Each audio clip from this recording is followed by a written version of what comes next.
Hi friends, എല്ലാവർക്കും എൻ്റെ ചാനലിലേക്ക് സ്വാഗതം. ഇന്നത്തെ സ്പെഷ്യൽ എന്താ നമുക്ക് നോക്കിയാലോ. അമ്മൂമ്മ ഉണ്ടാക്കുന്ന മീൻകറിയുടെ രുചിയും മണവും അതെന്നും എൻ്റെ ഫേവറേറ്റ് ആണ്. അപ്പം നമുക്കതൊന്ന് ട്രൈ ചെയ്ത് നോക്കിയാലോ.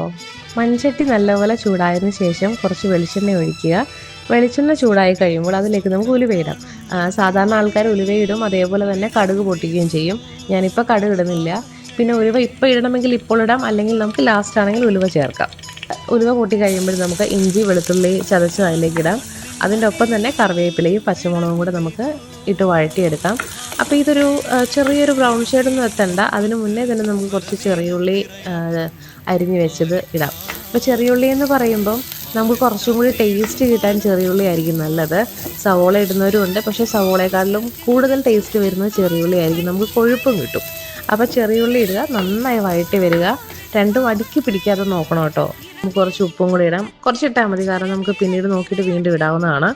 അപ്പോൾ ഉപ്പിട്ട് ഇത് നന്നായി വഴറ്റി വരിക. വഴറ്റി വന്ന് കഴിയുമ്പോഴത്തേന് നമുക്കതിലേക്ക് പൊടികൾ ചേർക്കാം. ആദ്യം കുറച്ച് മഞ്ഞൾപ്പൊടിയും അതിലേക്ക് മുളക് പൊടിയും പിന്നെ മല്ലിപ്പൊടിയും ചേർക്കുക. മുളക് പൊടി എന്ന് പറയുമ്പോൾ കാശ്മീരി ചില്ലിയാണ് ഞാനിതിൽ യൂസ് ചെയ്യുന്നത്. എനിക്കത് എരിവ് വേണ്ടാത്തത് കൊണ്ട്.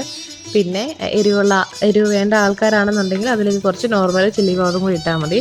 എന്നിട്ട് ഇത് നന്നായിട്ട് മൂപ്പിക്കുക. നന്നായിട്ട് മൂത്ത് വരുമ്പോഴത്തേനും അതൊരു പച്ചമണം മാറണം. പച്ചമണം മാറി നന്നായിട്ട് മൂത്ത് വരുമ്പോഴത്തേനും നമുക്കതിലേക്ക് ഞാൻ പുളിയിട്ട് വെള്ളത്തിൽ പുളിയിട്ട് വെച്ചിട്ടുണ്ട്. അത് നേരത്തെ നമുക്കിത് കറി വെക്കുന്നതിന് മുന്നേ ഇട്ട് വെച്ചാൽ മതി. ആ വെള്ളം നമുക്ക് ഇതിലേക്ക് ഒഴിച്ചിട്ട് പുളിയും വെള്ളവും കൂടി ഒഴിച്ചിട്ട് നമുക്കത് നന്നായിട്ട് ഇളക്കണം. അപ്പോൾ കുറച്ച് വെള്ളം ഉണ്ടായിരിക്കില്ല, ആ വെള്ളം നന്നായി പറ്റി വന്നതിന് ശേഷം നല്ല കുഴമ്പ് വരുപോലെയാണ് ഇതുപോലെ തന്നെ. അപ്പോൾ അങ്ങനെ ആയി കഴിഞ്ഞിട്ട് നമുക്കതിലേക്ക് ആവശ്യത്തിനുള്ള വെള്ളം ഒഴിക്കുക. അപ്പം നമുക്ക് ഉപ്പ് നോക്കുക, പുളിയും ഉപ്പും കൂടെ നോക്കിയിട്ട് രണ്ടും ഓക്കെ ആണെന്നുണ്ടെങ്കിൽ നന്നായിട്ട് തിളപ്പിക്കുക. ഒരു 2 മിനിറ്റിനുള്ളിൽ നമുക്ക് നല്ലപോലെ തിളച്ച് വരും. തിളച്ച് വന്നതിന് ശേഷം നമുക്കതിലേക്ക് കഴുകി വൃത്തിയാക്കി വെച്ച കേരമീനാണ് കേട്ടോ ഞാൻ എടുത്തേക്കുന്നത്. അപ്പോൾ കഴുകി വൃത്തിയാക്കി വെച്ച മീൻ അതിലേക്ക് ഇടുക.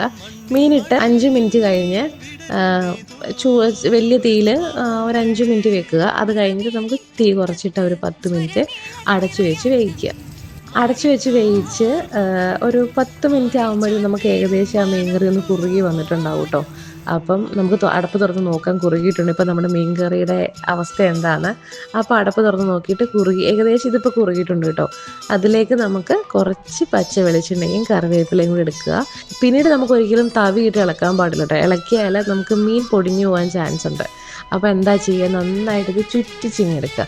ചുറ്റിച്ചിട്ട് എടുത്ത് കഴിയുമ്പോഴത്തേനും നമുക്ക് സ്വാദിഷ്ടമായ മീൻകറി റെഡിയാവും.